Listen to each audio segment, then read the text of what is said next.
मुजफ्फरपुर की करेंगे। गर्मी की शुरुआत होते ही मुजफ्फरपुर में एईएस का खतरा शुरू होता है। इस बार भी मार्च आने से पहले ही तैयारी अलग अलग स्तरों पर शुरू हो गई है। इस बार स्वास्थ्य विभाग ने नई रणनीति बनाई है और तैयारी मुकम्मल की है। इसके तहत आशा, एएनएम, ग्रामीण चिकित्सकों को जागरूक और प्रशिक्षित किया जाएगा। पीएससी तक तय मानक के मुताबिक दवा और उपकरण उपलब्ध करा दिए गए हैं।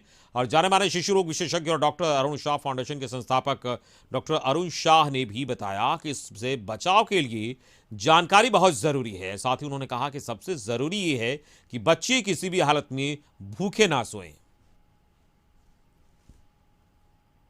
डॉक्टर अरुण शाह हमारे साथ हैं, प्रसिद्ध शिशु रोग विशेषज्ञ हैं और ये वहीं से हम जानेंगे कि कैसे इसको लेकर सावधानियां बरती जा सकती है और इसका कितना असर पड़ेगा। डॉक्टर साहब, सबसे पहले हम जानना चाहेंगे एईएस को लेकर इस बार भी फिर से प्रयास किए जा रहे हैं प्रशासनिक स्तर पर, और आप लोग की ओर से क्या कुछ किया जा रहा है और कैसे इसे पर काबू पाया जा सकता है? देखिए, हम लोगों ने 1995 से ये बीमारी का जो कहर है लगातार छोटे बच्चे, जो कुपोषित बच्चे, गांव के बच्चे, जो मतलब बिल्कुल दलित परिवार के बच्चे, उन्हीं को मतलब कि उसी से उन्हीं बच्चों को ये प्रभावित करता है। तो 95 के बाद से हर साल कम बेस मतलब कभी कभी ऐसा होता है कि सैकड़ों हज़ारों के केसेस में बच्चे केसेस अफेक्टेड हुए हैं।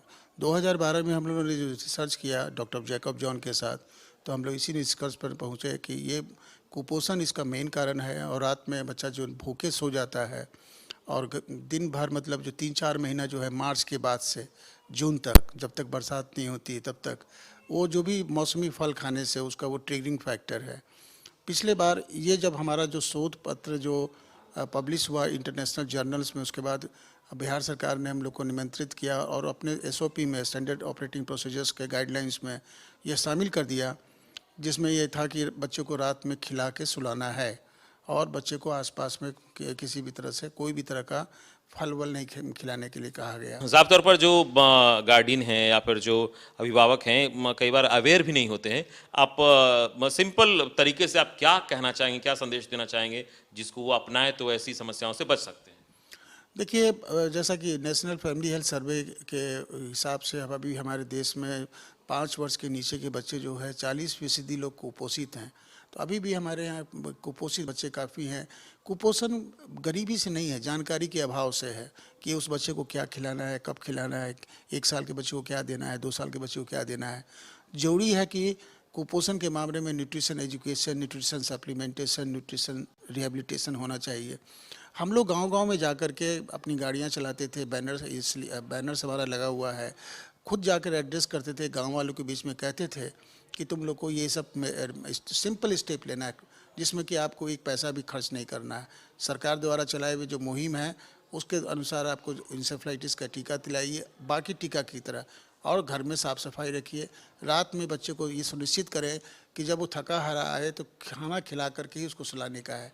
और क्योंकि देखा गया है कि जो बच्चे दिन भर जो बाग बगीचे में खेलते हैं, जो भी अवेलेबल जो सड़ा गला कच्चा पक्का फल जो खाते हैं और रात में बिना खाए हुए सो जाते हैं, उसका नतीजा ये होता है कि सुबह 4-5 बजे अचानक उनका ब्लड शुगर लेवल काफ़ी कम जाता है और उसके बाद उनको एक कैस्केडिंग इफेक्ट होता है। और हमने इस बीमारी का नाम हम लोगों ने रखा था एक्यूट हाइपोग्लाइसेमिक इंसेफेलोपैथी। ये चमकी बुखार जो है ये बिल्कुल मतलब कि नॉन इन्फेक्शियस है और प्रिवेंटेबल है। एक पहल लेना चाहिए कि खास करके इस सीज़न में मार्च से लेकर जून तक, ये जो गर्मी का महीना है, उसमें अगर मिड डे मील के साथ साथ शाम के वक्त भी खाने का अगर प्रावधान हो जाए तो कोई भी बच्चा बिना भूखे बिना खाए। ये अच्छी बात है। तो डॉक्टर साहब बता रहे हैं डॉक्टर साहब हमें कि किस तरीके से प्रिकॉशनरी मेजर्स लेने चाहिए। इस पूरी बातचीत के लिए आपका बहुत बहुत शुक्रिया डॉक्टर साहब। सबसे बड़ा और अहम सवाल ये है कि रात को कोई भी बच्चा भूखा ना सोए, ये ख्याल रखना बहुत ज़रूरी है और इससे एईएस पर कंट्रोल किया जा सकता है, काबू पाया जा सकता है और इससे किसी तरह की परेशानी नहीं होगी। कैमरा पर्सन राजू के साथ अमित सिंह, कशिश न्यूज़, मुजफ्फरपुर।